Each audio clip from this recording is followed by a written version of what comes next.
গ্রীষ্মের শুরুতেই তীব্র দাবদাহ এবং শক্তিশালী বজ্রঝড়ে বিপর্যস্ত হয়ে পড়েছে যুক্তরাষ্ট্রের বিশাল এক অঞ্চল। একদিকে যেমন রেকর্ড ভাঙা গরম, অন্যদিকে তেমনই আকস্মিক বন্যার পূর্বাভাস জারি করেছেন আবহাওয়াবিদরা। বিস্তারিত ডেস্ক রিপোর্টে। গ্রীষ্মের শুরুতেই চরম আবহাওয়ার মুখোমুখি মার্কিন যুক্তরাষ্ট্র। একদিকে তীব্র তাপদাহে পড়ছে বিস্তীর্ণ এলাকা, অন্যদিকে ধেয়ে আসছে শক্তিশালী ঝড় ও আকস্মিক বন্যা।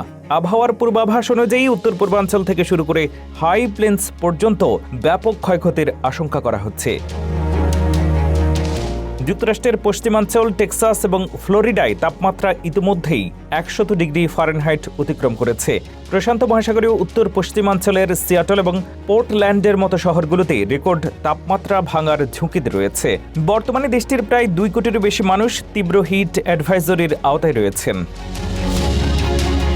এদিকে কেন্দ্রীয় মার্কিন যুক্তরাষ্ট্রে 2টি শক্তিশালী ফ্রন্টাল সিস্টেমের কারণে আবহাওয়া চরম রূপ ধারণ করেছে। বিশেষ করে সেন্ট্রাল আরকানসাসে প্রায় 6 ইঞ্চি পর্যন্ত ভারী বৃষ্টিপাতের পূর্বাভাস দেওয়া হয়েছে, যা ভয়াবহ ফ্ল্যাশ ফ্লাড বা আকস্মিক বন্যা সৃষ্টি করতে পারে। নিউ ইয়র্ক থেকে ওয়াইওমিং পর্যন্ত বজ্রঝড় এবং শিলাবৃষ্টির সতর্কতা জারি করেছে স্টর্ম প্রেডিকশন সেন্টার। তবে স্বস্তির খবর কেবল আটলান্টিক মহাসাগরে। এল নিনো এবং সাহারা মরুভূমির ধূলিঝড়ের তীব্রতার কারণে আটলান্টিক বেসিন পুরোপুরি শান্ত রয়েছে।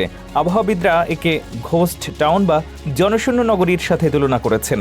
চলতি মরশুমে সেখানে কেবল একটি মৃদু ট্রপিক্যাল স্টর্ম আর্থার আঘাত এনেছিল।